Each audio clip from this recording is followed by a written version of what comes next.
Zargar. Now, for those of you who don't know, Professor Zargar is the Al-Ghazali Distinguished Professor of Islamic Studies and Professor in the Department of Philosophy at the University of Central Florida.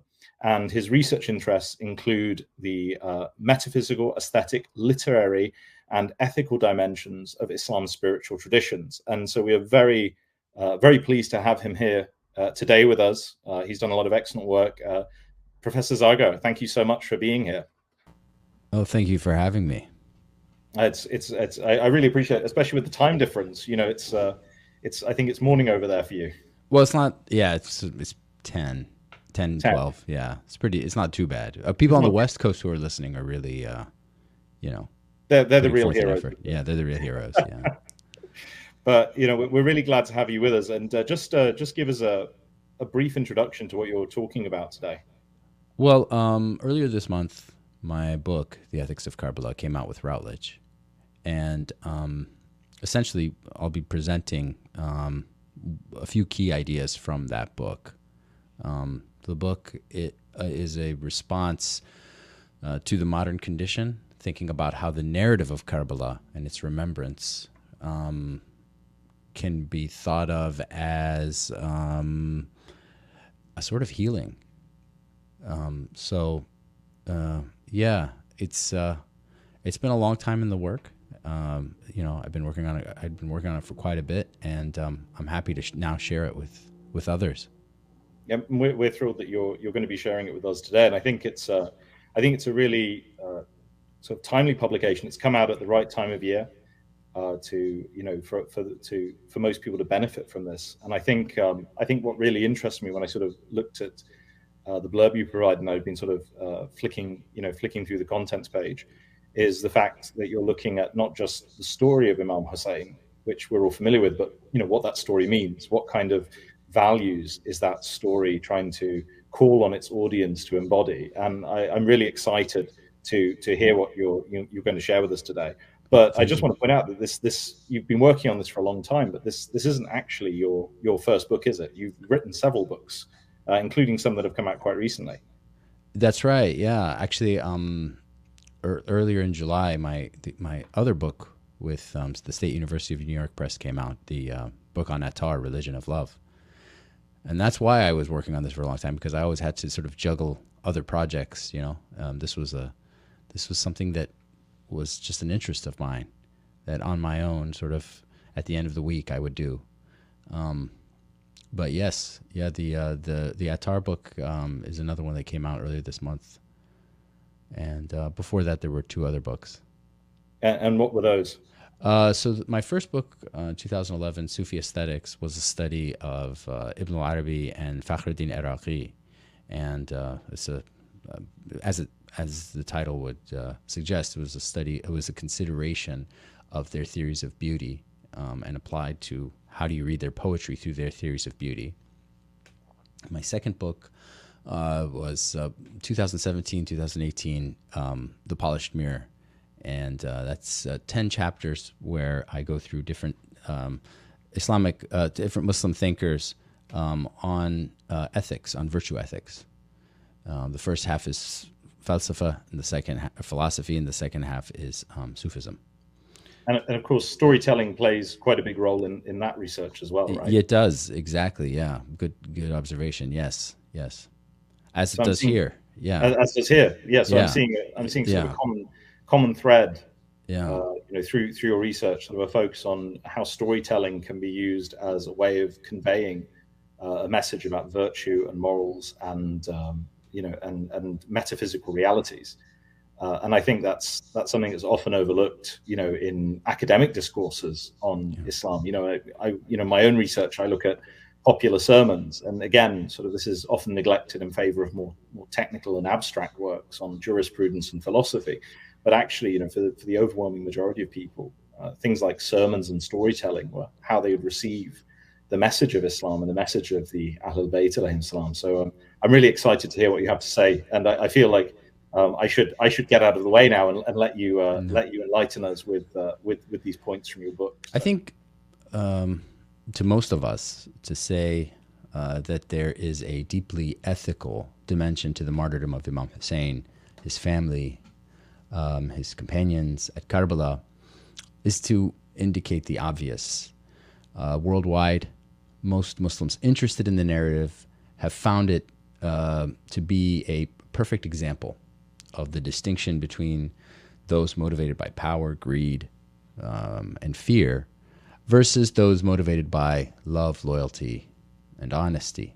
So that dimension of my argument is something that we probably don't need to discuss too much, especially considering our audience.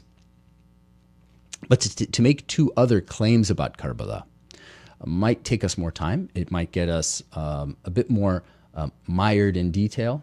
The first of those claims is that the events at Karbala illuminate our modern situation. And I say that with an awareness of my position as someone who grew up in the United States in the 21st century, someone who grew up and lived through decades of wars, multiple wars, but didn't really witness any of them firsthand. Nor did those wars affect my own life or well-being, and that's true for most Americans. Like most Americans, I have had the privilege of being completely sheltered. And for those in my position, Karbala might help us have a picture of the value of the traditional warrior in a setting where now war seems to be always present, but then the traditional warrior is mostly absent. And I'll come back to this, however briefly, later. The second thing, the second issue that Karbala helps us understand and appreciate is the way that moral reasoning might have worked in early Islam. We're often thought to think technically about issues, whereas it's relatively clear to me that the Imam and his companions were thinking in terms of virtues. They were thinking about who they are and the expectations that exist for who they are, rather than thinking about, let's say, a categorical imperative, ethical calculus, or some sort of universal or revealed law, or anything like that. If that's the case, then maybe Karbala can help us implement moral reasoning in our lives in a way that is more holistic, organic, in a way that's more human than what we see in our current paradigms. So with that in mind, I'll begin with an inscription, and it's described in the Maqtal al-Hussein of the Hanafi scholar from the 12th century, 6th century Hijri, Al-Muwaffaq ibn Ahmad al-Khwarizmi. He reports that it was inscribed upon the sword of Imam Hussein, peace be upon him, the following: the stingy one is ever blameworthy, al-bakhil madhmum. The covetous one is ever deprived, wal-haris mahrum. And the envious one is ever afflicted, wal-hasud maghmum. In other words, if you suffer from stinginess, if you suffer from covetousness, if you suffer from envy, those vices put you in a constant state of either blame, feelings of deprivation, or feelings of sorrow. And this is said to be kana maktuban ala sayf al-Hussein, that is, inscribed upon the sword of Imam Hussein. Now, let's set aside whether this is historically accurate or not. That actually doesn't matter. And one of the things that I like to do in the book is to think about the message that the writer of the Maqtal, or the recorder of history, is trying to get across. Because if you were to take all the different accounts together, I mean, it might not add up.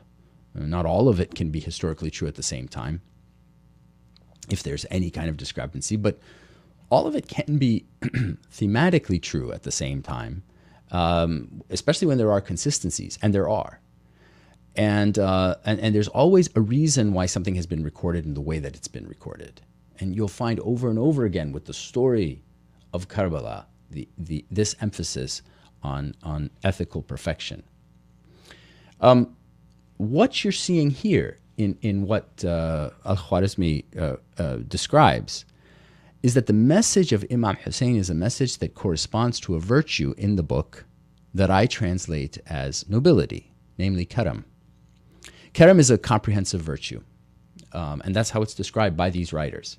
It encapsulates all of the virtues that are possible for a human being to have in an early Arabian Islamic context, the context in which Imam Hussein lived. I say Arabian Islamic because, yes, Islam emphasizes karam, but of course, before the Quran, karam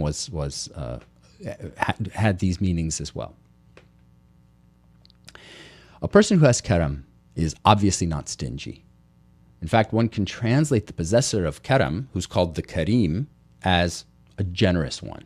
Though I would say that it's the kind of generosity exuded and displayed by a noble person.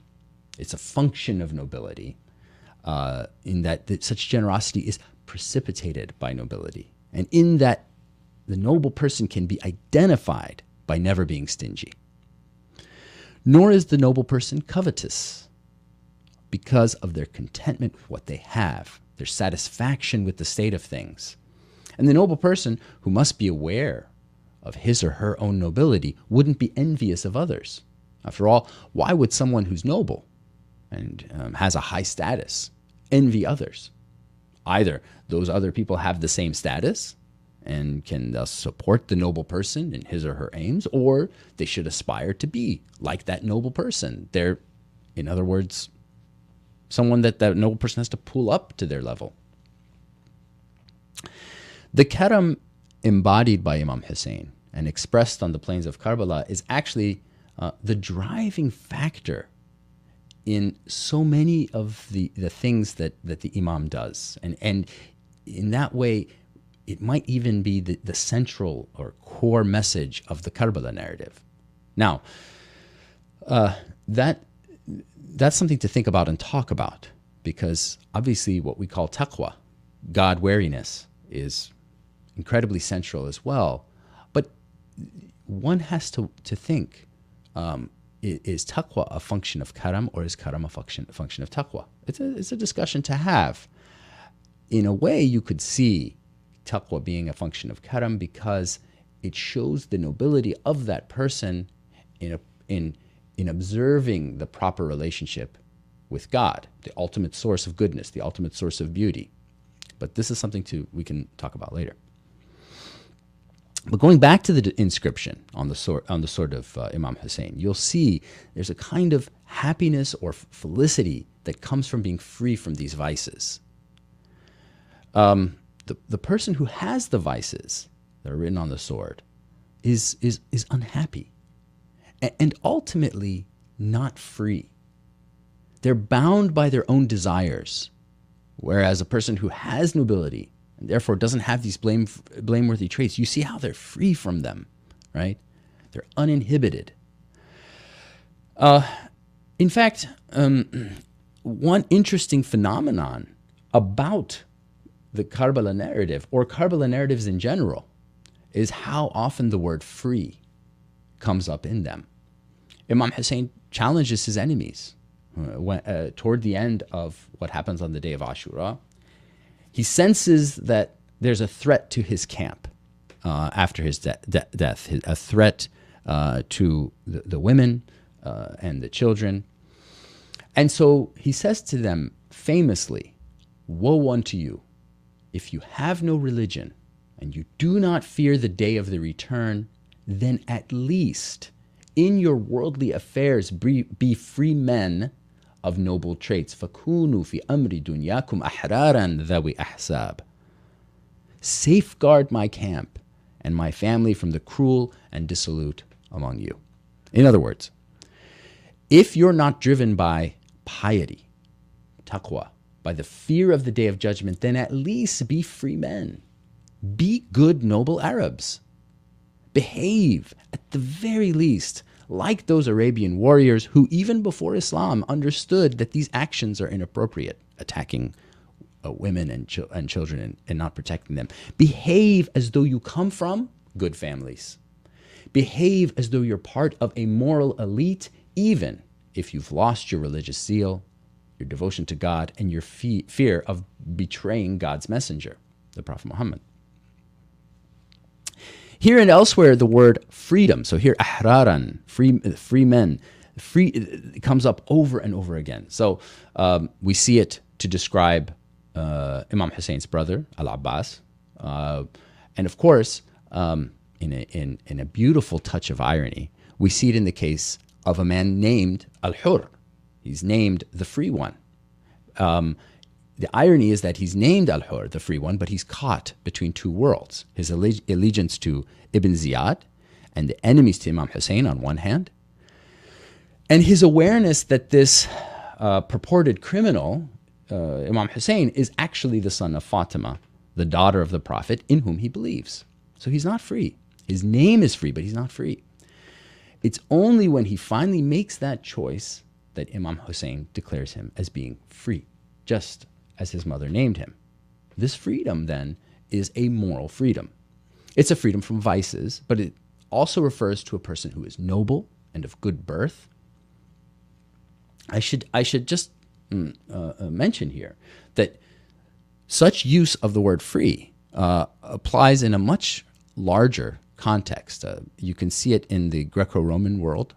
When we say, for example, the liberal arts, what we mean are those arts or those sciences that wealthier, noble, free people could study because they weren't bound by the sort of manual jobs comprised by what's called the technical arts.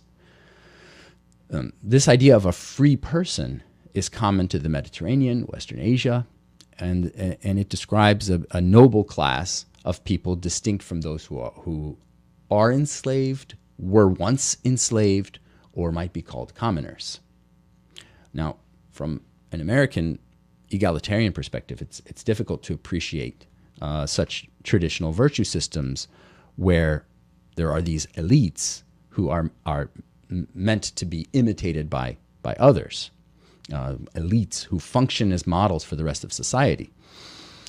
But I would say, American egalitarian prejudices aside, it also doesn't really describe the situation in early Islam, which even then was, in many ways, an egalitarian religion. The Quran and the Hadith often tried to elevate everyone to a standard met by elites who are elite, not because of their wealth, but because of their moral goodness. Their nobility has an otherworldly quality to it. And of course, those moral elites are the Prophet and his family. So when we compare the two camps in the narrative of Karbala, on the one hand, we have Imam Hussein and his followers who are associated with karam, or nobility. And on the other hand, we have those who are not free. They're bound by improper allegiances, but they also aren't behaving according to the more general standards of nobility that they know to exist. There's more than that, though. And this is something that I explore in the book.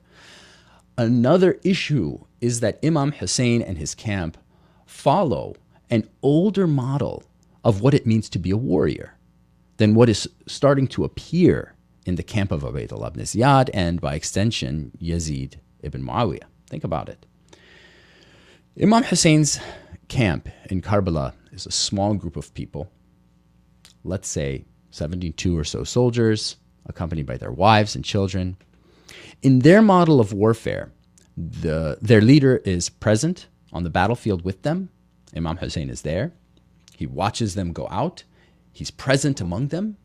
And he's going to engage in combat after being defended by them. And I have to add here, because a certain historian misunderstood the fact that Imam Hussein remains until all of the other soldiers go before him. This follows the traditional model of warfare where the honor of the soldiers lies in protecting their chief for the entire time that he's present. So these warriors who fight for Imam Hussein do so because their allegiance is to him. And it's to him because of who he is. He is thoroughly a noble person. He belongs to the moral elite. He is someone worthy of defending, worthy of one's loyalty, and he is there. He's present. Now look at the other camp. What you begin to see is that creeping into Islamic history is the imperial model of warfare, which is very different.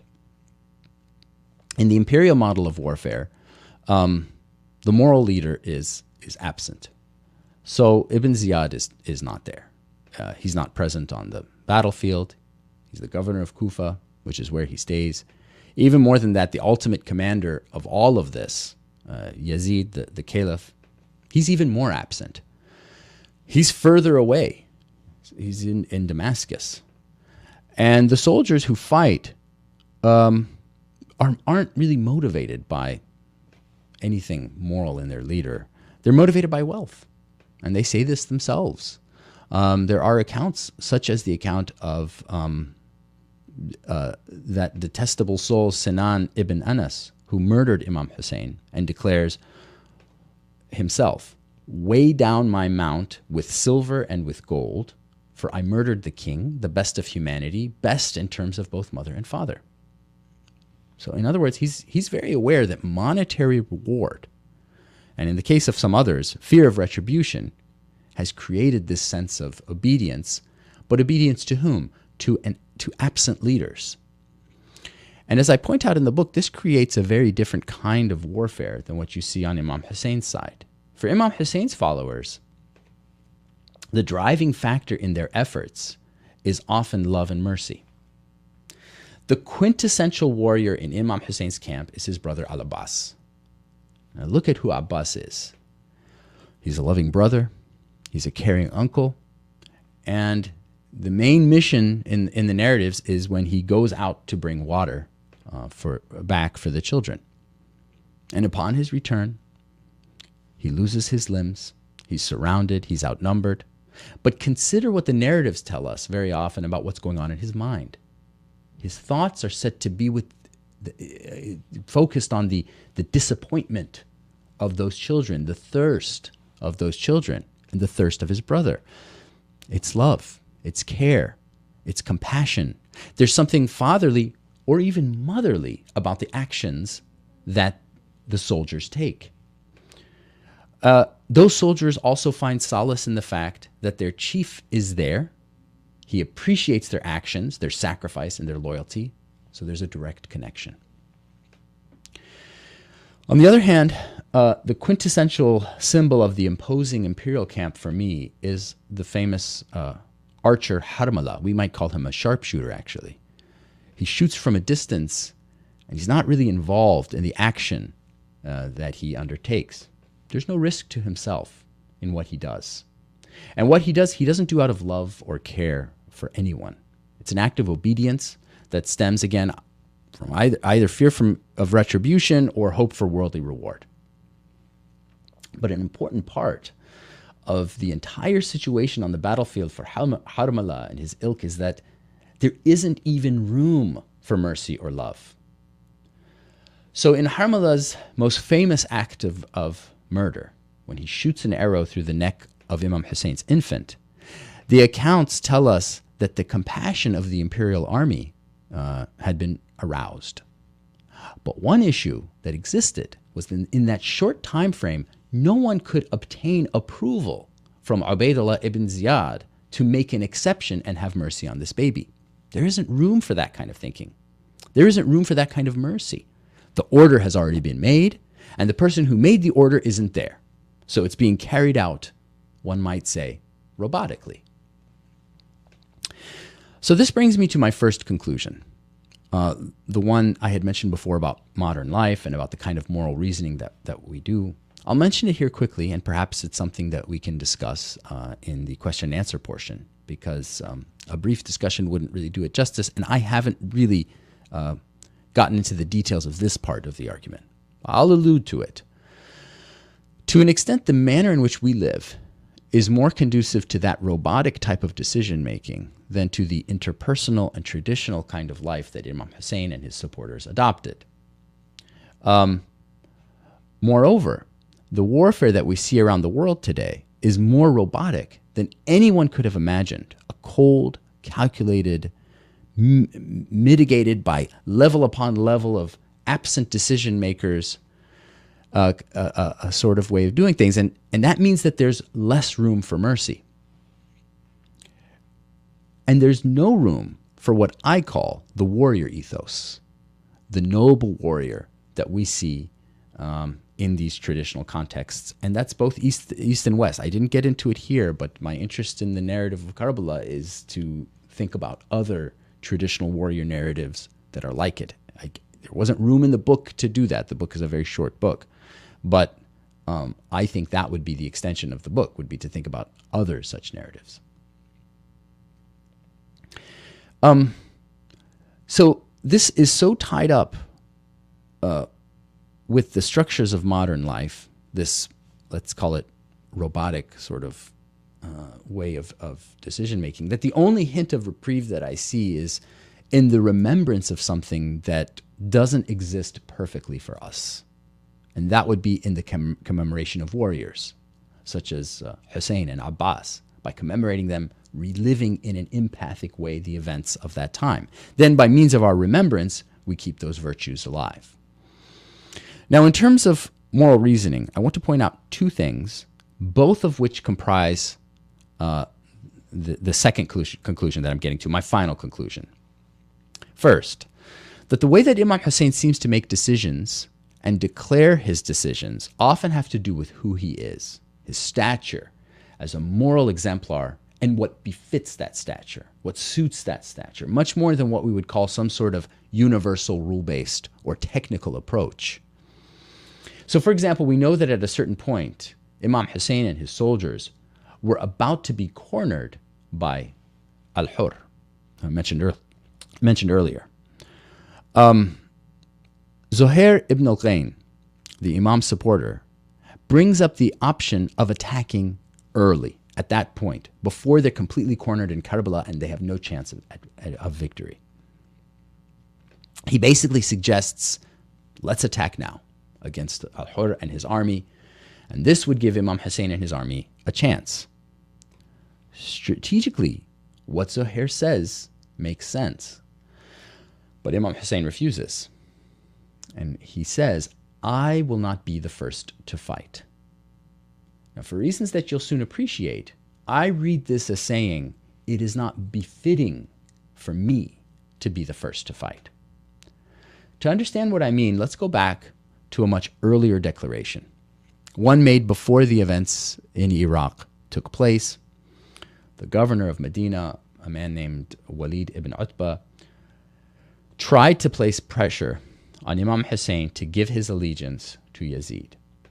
Let's consider the language of what Imam Hussein says in response.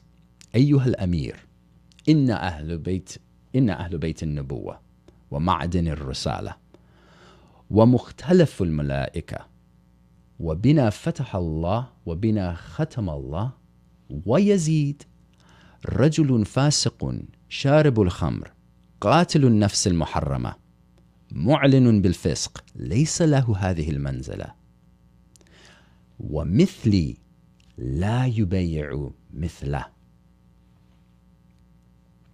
Let me translate.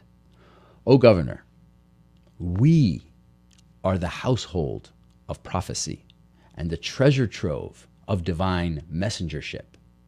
We're the location of the coming and going of angels. Through us, God began it all. Through us, God has sealed it all. Yazid, however, he's a transgressing man. He's an imbiber of wine, a killer of the forbidden soul, in other words, a murderer, overt in his transgressions. This status, هذه المنزلة, does not belong to him. And one like me, مثلي, does not pledge allegiance to one like him, مثله. First, he describes who he is, Imam Hussein. He says, this is who I am. And how does he describe who he is? He places himself as part of the quintessential moral elites of God's religion. Then, he describes who Yazid is. And in that language, what we see is that he and his family, Imam Hussein and his family, are the standards to follow And Yazid is not observing that standard. The Imam Hussein and his family, they're the beginning to an end to what we can decide is right and wrong. They're the opening and they're the closing. In other words, we could say they're the mean. They're the moral mean. They're the definition of moral uprightness. Yazid, on the other hand, is someone who has gone beyond the mean. He's transgressed. He's a fasiq. Fasiq meaning he's a transgressor. He's overridden it. He's overreached it. He's sharibul khamr. So this doesn't merely indicate that he's a sinner. Look at the sin. Look at the sin that Imam Hussein he's chosen, right? It indicates that Yazid obeys his passions. In obeying those passions, he doesn't make wise decisions. This leads him to become an unjust person. And, as Imam Hussein says, a murderer of the innocent. He does these things openly and brazenly, which means that he doesn't see them as evil. Yazid doesn't recognize the very standards of nobility and noble action that were confirmed by the Quran. This renders him unworthy for the rank that he proclaims, the rank of the leader of the Muslim community. But when we get to the core of what Imam Hussein is saying, he says, someone like me does not give allegiance to someone like him. Someone like me. That's important. What it means is that tied to Imam Hussein is much more than a kind of cause and effect analysis of what will happen based on any pledge of allegiance that he might give. This isn't some sort of calculation. There are certain things that befit the moral exemplar, and there are certain things that just cannot be expected of someone who has that status. This is something that cannot be done. And I think that when it comes to starting the fighting, that's a similar type of decision. And we see this decision, this kind of decision making over and over again at Karbala. It's something that I cannot do. It's not within me to do that. It's not that the person lives by a code, because if we say a person lives by a code, we imply a series of rules that a person must always follow. That puts the code in the elevated position. But in this model, the person is in the elevated position. The person, their qualities. After all, God has divine names, and the moral person, the godly person, has noble qualities. Those noble qualities determine at any instance what that person senses, intuits, or knows that they can or cannot do, should or shouldn't do. And I see the followers of Imam Hussein as having learned that from him when they give everything and are willing to give everything on the day of Ashura. When his soldiers, his sons, his nephews, his brothers are willing to give absolutely everything to support him, what they're really ultimately doing is saying, in me, you can see a reflection of his nobility. Look at me, and you will see him. That's a very different matter from someone abstracting rules that can be applied whenever there's conflict or warfare. It's different because the exemplar must be known, or in this case, be there. You have to know him. You have to see him. You have to learn from him. This is, by the way, why things proceed so naturally for Imam Hussein's sister Zainab. She has seen him. She has seen their brother Hassan, their father Ali, and their mother Fatima Zahra. This is why the transition between brother and sister is so fluid. Why the thematic connections are so constant and strong between what happens before and after the murder of Imam Hussein at Karbala. She assumes his position once he's martyred. She's able to do what he would do in that situation because of the mirroring that happens when you focus on a person's virtuous qualities, learn from them in that way. So I hope some of this has been helpful, and I look forward to any questions you might have. Thank you.